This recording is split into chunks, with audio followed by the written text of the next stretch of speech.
Hi, Mystery Recapped here. Today, I am going to explain an action drama comedy film called Big Brother.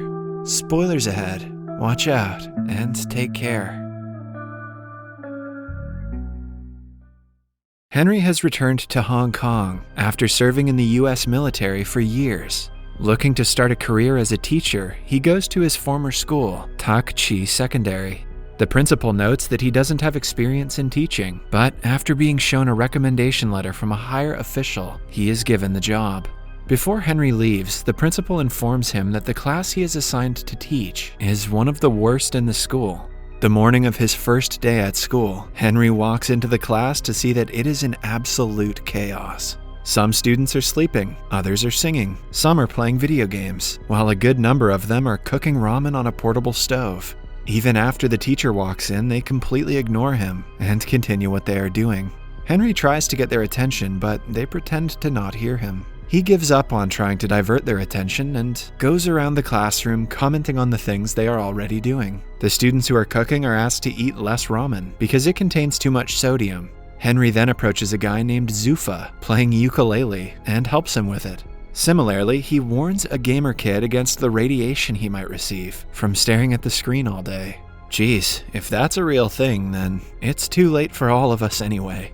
When the students finally start listening to him, he introduces himself and writes his name and phone number on the board. The students laugh because his handwriting is ugly. Then, someone from the students calls him and asks him to leave the class, but Henry laughs it off.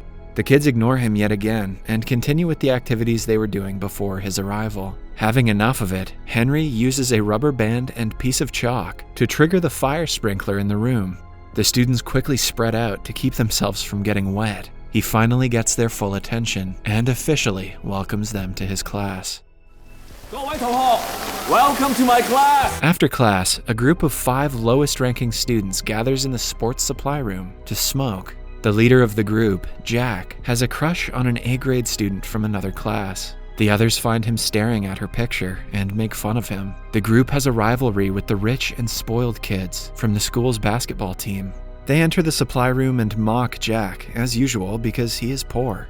Later, the basketball team is practicing, while Jack and the group watch them from nearby. Jack drops a bottle on the court, which causes the team leader to fall. The group laughs, but is given detention by the school's English teacher, Miss Liang. To avoid detention, they play a prank on her and run away when she is busy cleaning her desk. Elsewhere, the school's principal is distressed because the education board is planning to deduct 20% of their annual funding. The people from the board come to take a tour of the school to inspect where the funds are being used. At the same time, Henry enters the classroom where the students have set up a bucket of water to prank him. But his reflexes work faster than the falling bucket, and he is able to push it away. The students who had been waiting to make fun of him are left shocked. Henry asks for Jack's packet of cigarettes, knowing that he smokes. Jack simply hands him the pack, curious as to what he is about to do. Then, Henry asks Zufa to name the 3 ingredients that are in a cigarette. When he answers the question correctly, he is allowed to skip class for the day. Everyone starts to bang on their desks, demanding that they should get to skip class as well. When they stop, he hands them all a cigarette and asks them to analyze it.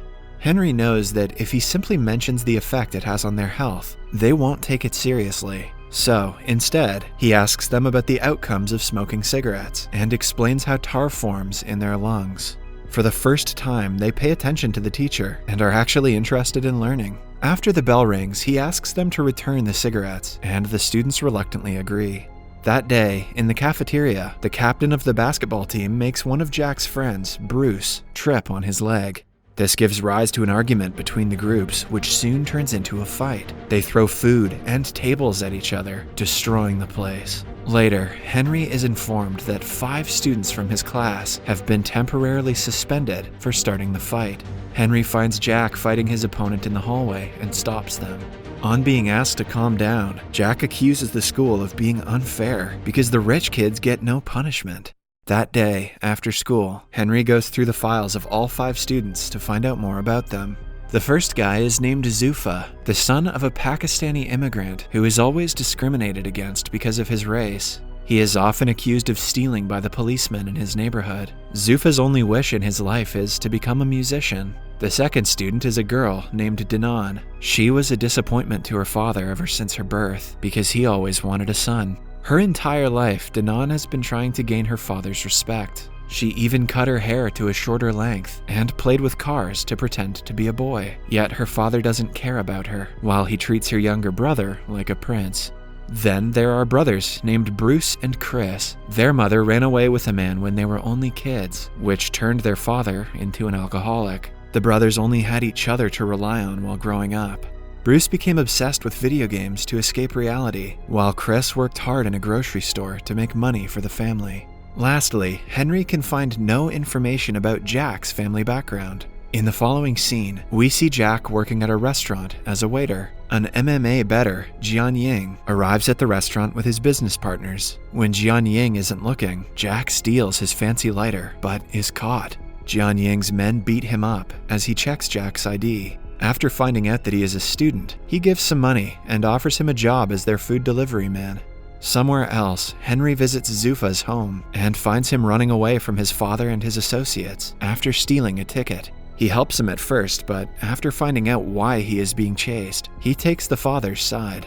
Then, he and Zufa come to hang out at a bridge. To motivate Zufa into doing whatever he wants, Henry sings with a band performing in the streets. Seconds later, Zufa joins him and sings in front of people for the first time since being bullied at school years ago.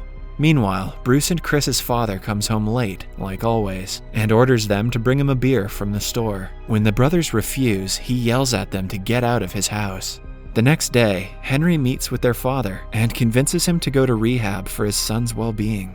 In the meantime, Danon's father brings her a bag of makeup products and asks her to act like a girl for once. Danon is furious at him for always making her feel like she is not good enough. She applies the makeup on her younger brother and sneaks out of the house with the car key. She is about to drive away in her father's car, but is stopped by Henry at the right moment. He tells her that driving without a license is illegal and suggests an alternative. Following that, they go to a go-kart racetrack. Henry also invites her father and makes them race. The father and daughter show no mercy to each other during the race and eventually end up outside the track. Suddenly, Danon's go-kart is hit by a vehicle, but she manages to dodge it. Unaware of this, her father cries, mourning his daughter's death. Danon realizes that he does in fact love her and hugs him. The next day at school, Bruce and Chris, along with a group, are sent to a rehabilitation center to interview a recovering alcoholic.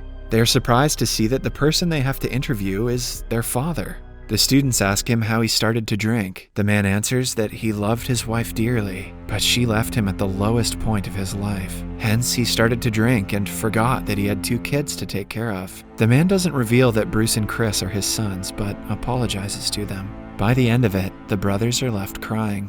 Somewhere else, Jack has started to work for the MMA bettor, Jian Ying. He offers Jack a lot of money to drug a fighter's drink in the next game. Jack is reluctant, but is forced into accepting the offer. On the day of the fight, Jian Ying sponsors a fighter, but bets money on his loss. Jack puts drugs in the fighter's drink, but is caught while doing so. Before he can blame Jian Ying, he is beaten up and locked inside a locker. A while later, Henry arrives there and asks the fighters if they have seen his student.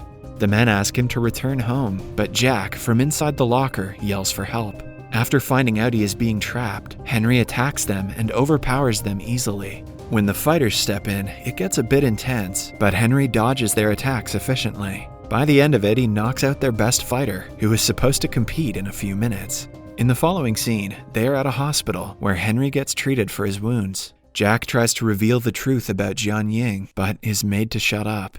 The news makes it to the television, and Henry starts being known as the man who beat up a professional fighter to save his student. His popularity in school grows, and the students start to respect him. They even get up to welcome him to the class, in contrast to how they were earlier. A flashback shows us that Henry used to be a prankster when he was in school. He even threw water balloons at a student who was playing piano for the parents in an event. Later, he fought the same student and broke his hand. He was suspended for the fight, after which he had to fly to the States. Starting that day, the students pay attention when Henry teaches in class and study hard for the upcoming college entrance test. Everyone is doing great, except Bruce, who has grown addicted to pills. It turns out that while Charlie turned to video games to avoid his family's problem, Bruce started doing drugs.